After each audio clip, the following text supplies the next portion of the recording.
शेतकरी बंधूंनो नमस्कार. मी Vishwasrao Galgate, executive officer, Norman Borlaug agriculture India private limited.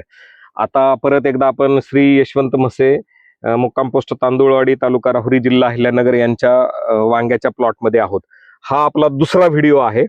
मागचा व्हिडिओ आपण 31 मार्चला घेतलेला होता आणि आज 20 एप्रिल तारीख आहे, म्हणजे 20 दिवस झालेले आहेत. बरोबर, 20 दिवस पूर्ण झालेले आहेत आणि आता आपण हा दुसरा व्हिडिओ करणार आहोत. हा व्हिडिओ अतिशय इंटरेस्टिंग असणार आहे. सर्व वांगे उत्पादक शेतकऱ्यांनी हा व्हिडिओ संपूर्ण पाहायचा आहे. मसे साहेब नमस्ते. नमस्ते. आता आपण स्टेप बाय स्टेप जाऊया. सगळ्यात अगोदर दरवर्षी तुम्ही वांग करता. आज एक्झॅक्टली आता वांग्याला 2 महिने झालेले आहेत. 2 महिने पूर्ण आणि मागचा व्हिडिओ करून 20 दिवस झालेले आहेत. 2 महिन्याच्या मानाने वांग्याची ग्रोथ आणि ह्याच्या अगोदर तुम्ही दरवर्षी करत होता 2 महिन्याच्या वांग्याची ग्रोथ, तुम्हाला काय बदल वाटतोय? त्यापूर्वी मी तुम्हाला अगोदर एक गोष्ट सांगू इच्छितो. आपण त्याच ओळींमध्ये उभे आहोत ज्या ओळींमध्ये मागच्या वेळेस आपण व्हिडिओ केलेला होता. मागे तो पोल आणि कोपऱ्यातलं ते झाड तुम्हाला दिसत असेल. आपण त्याच ओळींमध्ये आहोत. मागच्या वेळेस आपण ज्यावेळेस हाईट मोजली होती ती एक वीत होती. आज आता कमरेच्या लेवलला प्लॉट आलेला आहे आणि आपण चॅलेंज घेतलेलं होतं की 2 महिन्यात मी ह्या ओळी भरून टाकणार आहे, मोकळी जागा. हा, तर म्हसे साहेब मला एक सांगा की 2 महिन्याच्या मानाने प्लॉटची याच्या आधीची कंडिशन दरवर्षीची आणि आताची कंडिशन, अगोदर ह्याच्यातला फरक सांगा. कसा फरक आहे? एवढी होत नव्हती 2 महिन्याच्या मानाने, एवढी ग्रोथ होत नव्हती. बरं, डाउनी, भुरी, लाल कोळी, थ्रिप्स, आळी मला काहीच दिसत नाही प्लॉटवर. 2 तोडे झाले प्लॉटचे, वांगे तोडून झाले 2 वेळेस तोडून झाले. चालू आठवड्यात 2 वेळेस तोडून झाली.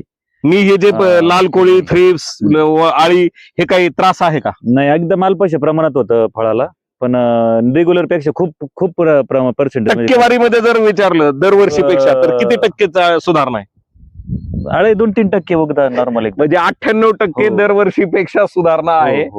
आता पहिल्यापासून जाऊ आपण मी आल्याच्या नंतर हफाक गोल्ड आणि सेकुरा दिलं होतं.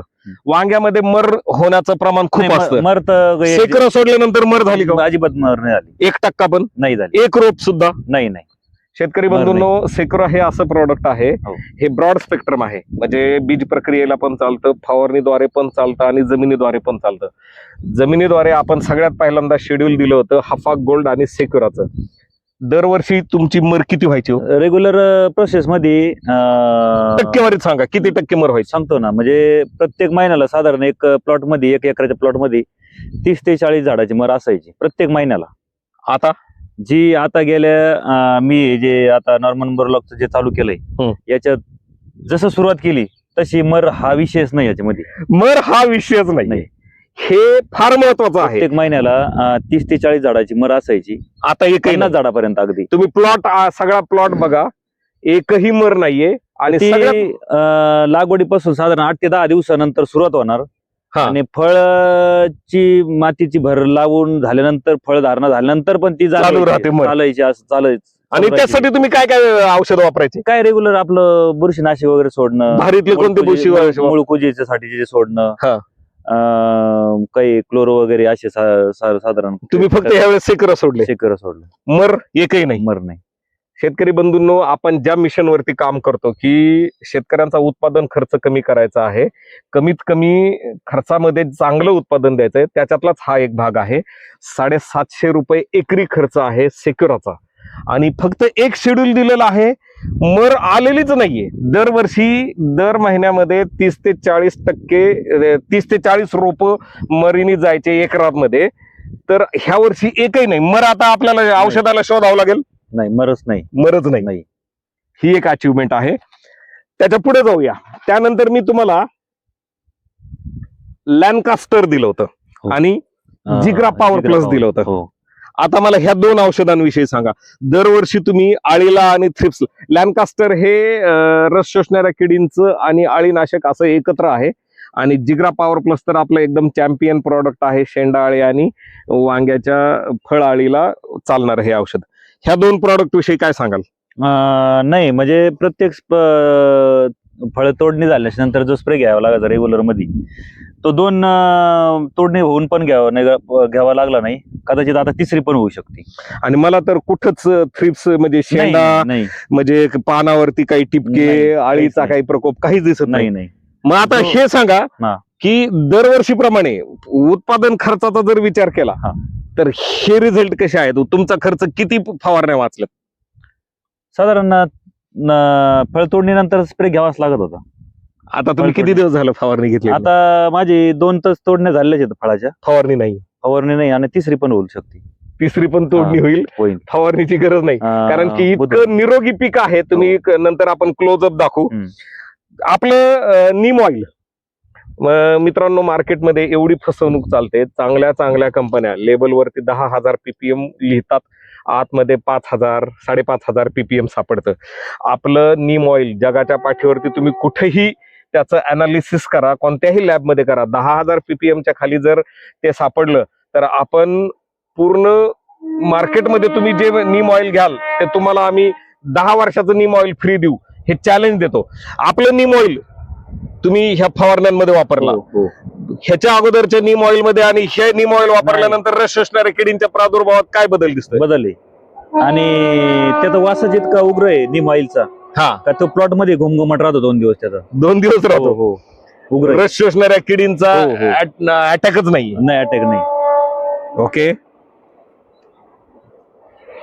कर्दन 1000, लाल कोळी, थ्रिप्स, काळा मावा, हिरवा मावा, त्याच्यानंतर पांढरी माशी, त्याच्यानंतर नागाळी, ह्याच्यासाठीच आपल्या कंपनीचं सर्वात जास्त चालणारं प्रॉडक्ट आहे. ह्या प्रॉडक्ट विषयी काय सांगाल? नाही, काही प्रादुर्भावच नाही त्याचा काही. एक फवारणी केल्यानंतर आमचं रेकमेंडेशन असं आहे, किमान 20 ते 25 दिवस परत दुसरी फवारणी करण्याची गरज पडत नाही. मी हे विधान खरं बोलतोय का खोटं बोलतोय? खरंय. रिझल्ट. शेतकरी बंधूंनो, मी असे आजपर्यंत खूप वांगे उत्पादक शेतकरी बघितले. वांग तर पिकवतात पण स्वतः घरी खात नाहीत, कारण की 3-4 दिवसाला फवारण्या करतात. आपल्या शेड्यूल मध्ये आपण आता हेच प्लॉट असं जसं पुढे जाईल 20 ते 25 दिवसांपर्यंत आपण फवारण्या लांबवतो, तोपर्यंत फवारणी करायची गरज नाही. आपलं शेड्यूल वापरणारे शेतकरी आनंदाने सांगतात आम्ही आमच्या घरी वांग खातो. माझ्या ह्या विधानाबद्दल तुम्ही किती सहमत आहात? सहमत आहे. साहजिक आहे, फवारणी जर कमी लागली तर त्याची क्वालिटी सुद्धा, चव सुद्धा चेंज होते. हो. आता तुम्हाला क्वालिटी मध्ये काही बदल दिसतो? आहे ना. त्याची देठ आणि देठावरचं जे आवरण आहे पाकळीसारखं, ते जाड आहे आणि त्याला कलर आहे. काटा कसा आहे? पानावरचा, फळावरचा दाट आहे. चमक कशी? चमक आहे त्याला. बरं, आता चमकीचा विषय आपण घेऊया. आपलं डॉक्टर जी हे टॉनिक तुम्ही फवारणीतून वापरले 2 वेळेस वापरले, आणि त्याच्याबरोबर एकदा फ्लोरा पण वापरलेलं होतं. फ्लोराची बाटली आता नाहीये दाखवायला. डॉक्टर जी टॉनिक मुळे फळांची चमक, पानांची रुंदी, पानांचा हिरवेपणा, प्रकाश संश्लेषणाचा वेग, ह्याच्याबद्दल तुम्हाला काय बदल जाणवतात दरवर्षीपेक्षा? नाही, पानांवर बदल झाल्यामुळे फळाला सुद्धा क्वालिटी निर्माण झाली ना.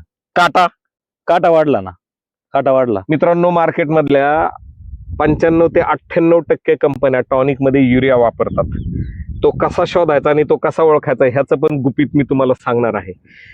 नॉर्मन बोरलॉगचं डॉक्टर जी हे टॉनिक असं टॉनिक आहे ज्याचं फवारणी घेतल्यानंतर 1.5 महिना पिकाची काळोखी जात नाही. युरियायुक्त टॉनिकमुळं 8 दिवसामध्ये पिकाची हिरवाई जाते. तुम्ही फवारणी केल्यापासून काळोखी टिकून आहे. फुलाची जी अवस्था आहे, फुलला कळी निघल्यानंतर जी फुलावस्था आहे ती सुद्धा, त्याला सुद्धा क्वालिटी. फुलगळ होती का? नाही, फुलगळ नाही. फुलगळ नाही झालेली. फुलगळ ह्याच्या आधी व्हायची? होती. फुलगळ व्हायची. ह्याच्यामुळे फुलगळ नाहीची, अजून तरी फुलगळ नाहीची. फुलगळ होत नाही. डॉक्टर जी टॉनिक हे असं टॉनिक आहे जे 100% ऑर्गॅनिक आहे. आम्ही कित्येक वेळाला हे शेतकऱ्यांना पिऊन दाखवतो. मार्केटमधल्या मेजॉरिटी कंपन्या टॉनिक मध्ये खूप म्हणजे जे नाही ते प्रकार करतात आणि शेतकऱ्यांना झटपट रिझल्ट दाखवण्यासाठी कोणत्याही थराला जातात. आपण तो प्रकार कधीही केलेला नाही आयुष्यात. त्याचा रिझल्ट असा आहे, शेतकरी स्वतःहून आपल्या प्रॉडक्ट विषयी भरभरून बोलतात. आता ओव्हरऑल मला सांगा, आपण जे दावे केले होते की आपण 15 महिन्यांपर्यंत वांग चालून दाखवू, आळी यूज देणार नाही, भुरी यूज देणार नाही. आता कितीपर्यंत आपण त्या विधानापर्यंत नाही, पोहोचलोय? आहे आता साधारण ह्या महिनाभरात तर मला त्या गोष्टीचं जाणीव झालीच आहे. आणि आपण त्या विधानापर्यंत आपण जाऊ शकतो, जवळ आहोत. जवळ आहोत, जाऊ शकतो आपण. शेतकरी बंधूंनो, 20 दिवसांमध्ये एक वीतभर असलेला प्लॉट आज कमरेला आलेला आहे. आणि सगळ्यात महत्वाचं, तुम्ही जवळ या, क्लोजअप या. इथे तुम्ही प्लॉट ची जी कंडिशन आहे, फुलं इथे खाली गुच्छाने फुलं आहेत. हे बघा, इथे कळ्या, हे बघा, हे गुच्छाने कळ्या आहेत. 1 2 3 4 कळ्या. इथं पण बघा, इथं पण काटा काटा बघा, आणि कळीचा काटा. फुल हे जे नाही, हे फुल नाजूक नाही, याला रफनेस आहे. रफनेस आहे, हो, याला बरोबर. आणि निरोगी, म्हणजे कसलंही चिलट उडत नाहीये किंवा पानांवर कसला डाग सुद्धा नाही, म्हणजे शोधावं लागतंय जर त्याच्यात काही नाही, उणीव आहे. काहीच नाही. एकदम निरोगी पीक आहे. जुनं पान आणि नवं सुद्धा, नवं पान आणि जुनं पान ह्याची सुद्धा जर पाहिलं तुम्ही तर अतिशय निरोगी, काहीही नाहीये म्हणजे एकदम निरोगी पीक आहे. मला ओव्हरऑल सांगा, सुरुवातीला काही प्रॉडक्टचे रेट शेतकऱ्यांना थोडेसे जास्त वाटतात. हो. काही म्हणजे हो. थोडेसे अगदी किंचित. हा. पण मला सांगा, मार्केटमधल्या जे मोठमोठ्या ब्रँडच्या किमतीच्या प्रॉडक्ट आहेत, त्या मानाने आपल्या प्रॉडक्टचे रेट आणि रिझल्ट नाही, आता ते पण स्वस्त नाहीयेत, पण ते 2 वेळेस वापरण्यापेक्षा इथं एक वेळेस काय घेऊन काम होतंय ना. 2 वेळेस किंवा मल्टीनॅशनल कंपन्यांचे प्रॉडक्ट 2 वेळेस वापरण्यापेक्षा हा. इथे एकदाच काम होतं आणि एकाच रिझल्ट, एकाच फवारणीमध्ये किंवा एकाच ट्रीटमेंटमध्ये जो रिझल्ट येतो तो प्रचंड समाधान देणार आहे. झाडाचं आरोग्य सांभाळलं सगळ्यात महत्वाचं म्हणजे. जमिनीचं पण आहे हो. ना. जमिनीमध्ये तुम्हाला, बरं मला एक सांगा, वॉटर सोल्युबल तुम्ही किती मारे केले? वॉटर सोल्युबल तुम्हाला दर 3 दिवसाला सोडायला लावले का? वॉटर सोल्युबलचा एवढा मारा झालाय का याच्या आधी जेवढे वापरत होते? नाही. किती वेळा सोडलं तुम्ही? आपण हाफक सोडलं, हाफा गोल्ड सोडलं, त्याच्यानंतर डबल टॉप सोडलं, डबल टॉप, आणि डबल टॉपच्या वेळेस तुम्हाला फक्त एकदा वॉटर सोल्युबल सोडायला लावलेले. त्याच्यानंतर परत वॉटर सोल्युबल सोडले. नाही 60 दिवसांचा प्लॉट आहे, हो. एकदाच वॉटर सोल्युबल सोडलेले. 1261 हो. ते पण 4 किलो दिलं होतं हो. 1 एकराला. 1 एकराला त्याच्यानंतर वॉटर सोल्युबल नाही. मित्रांनो, जवळ या, तुम्हाला मी जमिनीची कंडिशन जरा बेड उकरून दाखवा ना आपल्या शेतकऱ्यांना. इथला बेड उकरून दाखवा ना. भुसभुशीत आहे एकदम. हो. पांढरी मुळी बघा, पांढरी मुळी बघा. हाफा गोल्ड जे आहे त्याचा, हे का इथं पांढरी मुळी बघा, लांबोरी मुळी, हे का पांढरी मुळी, इकडे पण हे का अरे बापरे, पांढरी मुळी ही 1.5-2 वीत पांढरी मुळी, हो का इथपर्यंत पांढरी मुळी. हे बघा शेतकरी बंधू, पांढरी मुळी बघा. कोणत्याही पिकाचं जे पंचप्राण आहेत, ते पंचप्राणांपैकी एक पंचप्राण म्हणजे पांढरी मुळी आहे. पांढरी मुळी जर सशक्त असेल तर पीक सशक्त राहतं, सुदृढ राहतं, निरोगी राहतं. पांढरी मुळी फारच तिचं ग्रोथ म्हणजे खूपच छान परिस्थितीत आहे. आणि ह्याच्या अगोदर तुम्ही पांढरी मुळी आणि बेड पण ओव्हरऑल एकदम भुसभुशीत आहे. बर, पाणी कमी जास्त झालं तरी फुलावरती काय परिणाम होतो? नाही. डॉक्टरजीमुळं पाण्याचा कमी जास्त पाणी जरी झालं तरी ते सहन करते. चला, धन्यवाद म्हसे साहेब. मला एक सांगा, इतर वांगे उत्पादक शेतकऱ्यांना नॉर्मन बोरलॉगच्या ओव्हरऑल शेड्यूल विषयी काय सांगाल? आम्ही अतिशयोक्ती फक्त बडबड करणारी माणसं आहोत का रिझल्ट देणारी माणसं? नाही, आता 20 दिवसातला फरक मी पार्ट 2 मध्ये दिलेलाच आहे. आणि शेतकऱ्यांनी तो समक्ष बघितला तर लक्षात येईल त्यांच्या. शेतकरी तुम्हाला फोन करतील, त्यांना निश्चितच सांगा नॉर्मन बोरलॉगचं शेड्यूल किंवा नॉर्मन बोरलॉगचे रिझल्ट कसे आहेत. आणि इतर शेतकऱ्यांना काय सल्ला द्याल नॉर्मन बोरलॉगचं शेड्यूल विषयी? नाही, चांगलंच राहील ना, जर वापरलं शेतकऱ्यांनी तर चांगलंच राहील. खर्चाचा एकंदरीत जर तुलनात्मक विचार जर केला तर इतर रासायनिक प्रोडक्ट वापरण्यापेक्षा तर निश्चित नॉर्मन बोरलॉगचे जर वापरले तर चांगलाच रिझल्ट राहील त्या गोष्टीचा. ह्याच्याविषयी आणि सर्वात माझं झाडांना लाईफ आहे. बरं, मला एक सांगा म्हसे पाटील, हे सगळं मी तुम्हाला व्हिडिओ शूटिंग करण्याच्या आधी असं बोला किंवा मी तुम्हाला अजून काहीतरी फ्री मध्ये देतो आमच्यासारखं बोला? मला माझ्या शेतकरी मित्रांना सांगायचं तर मी जे काही गोष्ट आहे ती खरी सांगणार. बरं, आपल्या शेड्यूल व्यतिरिक्त काय वापरलं का इथं? नाही. नाही. आपल्या शेड्यूल व्यतिरिक्त फक्त वॉटर सोल्युबल 1261 वापरलेलं आहे, इतर काहीही वापरलेलं नाही. गरज वाटते का वापरायची? नाही वाटत. गरज सुद्धा वाटत नाही. चला म्हशे साहेब, अतिशय आभारी आहे. धन्यवाद, तुम्ही खूप चांगला फीडबॅक दिला, चांगली मोलाची माहिती दिली. आमच्या शेतकऱ्यांनाही मार्गदर्शन करा त्यांचे फोन आल्यानंतर.